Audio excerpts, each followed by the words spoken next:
আসসালামু আলাইকুম everyone, welcome to earn with MB.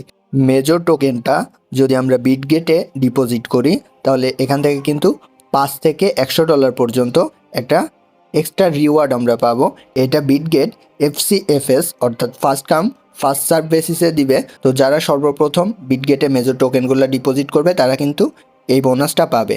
তো আমরা মেজর টোকেনটা বিটগেটে কিভাবে ডিপোজিট করব, এই জন্য আমরা মেজরে প্রবেশ করব। এরপর এখান থেকে ক্লেইম রিওয়ার্ডসে ক্লিক করব। এরপর এখান থেকে ওকেতে যদি ক্লিক করি, দেখুন এখানে এক্সচেঞ্জের শো করছে। আমরা এখান থেকে কন্টিনিউয়ে ক্লিক করব। এখানে দেখুন সবগুলা এক্সচেঞ্জ কিন্তু এখানে শো করছে। আমরা এখান থেকে বিটগেটের উপরে ক্লিক করব এবং এখান থেকে কন্টিনিউ করে দিব। অবশ্যই আমাদের বিটগেট অ্যাকাউন্টটা কিন্তু KYC ভেরিফাই করা থাকতে হবে।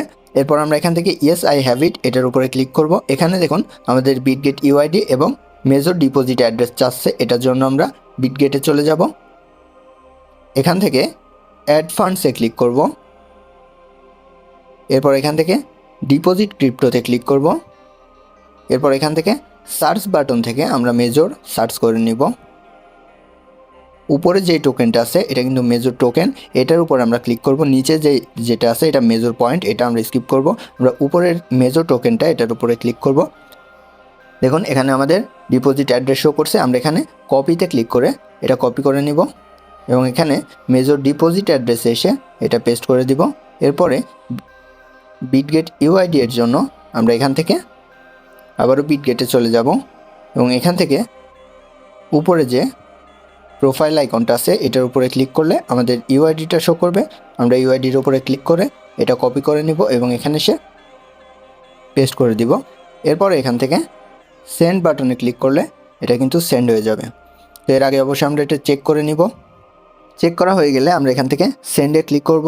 এখানে দেখুন আমাদের ইউআইডি এবং ডিপোজিট অ্যাড্রেসটা কিন্তু শো করছে এবং এখান থেকে আমরা কনফার্ম এটাতে ক্লিক করে দিব। এখান থেকে ওকে করে দিব। এখন দেখুন এখানে কিন্তু শো করছে আমাদের 228টা যে মেজর এটা কিন্তু প্রসেসিং হইতেছে। সো এটা 28 তারিখ যে লিস্টিং হবে, লিস্টিংয়ের আগে আমাদের বিটগেট অ্যাকাউন্টে এটা ডিপোজিট হয়ে যাবে। তো একইভাবে আমরা অন্যান্য এক্সচেঞ্জগুলোতে একইভাবে সেম প্রসেসে ইউআইডি, ডিপোজিট অ্যাড্রেস এবং কোনো এক্সচেঞ্জে মেমো লাগে, যেমন বাইবিটে যদি আমরা করতে চাই তাহলে মেমো লাগবে। মেমো, ডিপোজিট অ্যাড্রেস এবং বাইবিট ইউআইডি দিয়ে এটা খুব ভালোভাবে চেক করে আমরা এখান থেকে সেন্ড করে কনফার্ম করে দিলে কিন্তু আমাদের যে ডিপোজিট অ্যাড্রেস অ্যাড করা এটা হয়ে যাবে। তো এভাবে অবশ্যই আমরা করে নেব। যারা বিটগেটের এই FCFS রিওয়ার্ডটা পেতে চান তারা অবশ্যই বিটগেটে দ্রুত ডিপোজিট করে ফেলতে পারেন। এছাড়া মেজরের টোকেন ডিস্ট্রিবিউশন নিয়ে কিন্তু কমিউনিটির মধ্যে একটা মতভেদ দেখা যাচ্ছে। অনেকেই খুবই কম পরিমাণ টোকেন দিয়েছে, অনেকে একটা টোকেনেরও কম টোকেন দিয়েছে। ম্যাক্সিমাম মানুষ যারা অনেক ইনভেস্ট করেছে তারা অনেক কম টোকেন পেয়েছে, আবার অনেকে এটাতে অনেক সময় দিয়েছে, যারা সবগুলা গেমস খেলেছে, টাস্ক কমপ্লিট করেছে, তারাও কিন্তু যথেষ্ট টোকেন পায়নি। তো এই বিবেচনায় মেজর হয়তো তাদের যে টোকেনের যে ডিস্ট্রিবিউশনটা বা অ্যালোকেশনটা এটা চেঞ্জ করতে পারে। তো আমরা ভালো কিছু আশা রাখি, এমন হতে পারে যে যাদেরকে কম টোকেন দিয়েছে তাদেরকে বাড়াই দিতে পারে। তো দেখা যাক কী হয়, আমরা আশা করছি এরকম কিছু একটা হতে পারে, কারণ মেজর নিয়ে খুব নেগেটিভিটি অলরেডি ছড়িয়ে পড়ছে। তো দেখা যাক, ভালো কিছু আশা করছি। ভিডিওটি ভালো লাগলে অবশ্যই আমাদের ইউটিউব চ্যানেলটি সাবস্ক্রাইব করে রাখবেন। ধন্যবাদ সবাইকে।